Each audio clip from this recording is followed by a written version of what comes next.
Akasema Bwana Mtume Muhammad sallallahu alaihi wasallam, ataqwa hahuna, ucha Mungu msingi wake ni hapa moyoni.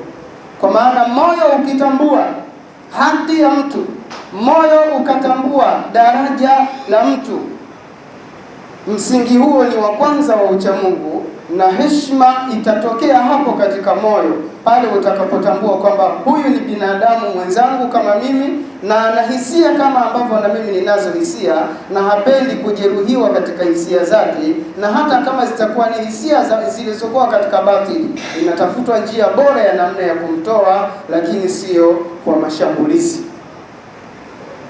Hivi ndivyo Bwana Mtume Muhammad anatufundisha. Lakini akasema bihasbi mri'in min ash-sharr, itoshe kujulikana kwamba mtu ni mbaya, an yahtira akhahu muslim, kumdharau muislamu mwenzie. Yani muislamu anayemdharau muislamu mwenzie, huyo ni mtu shari, ni mtu mbaya, bishahadati Rasulillahi sallallahu alayhi wasallam.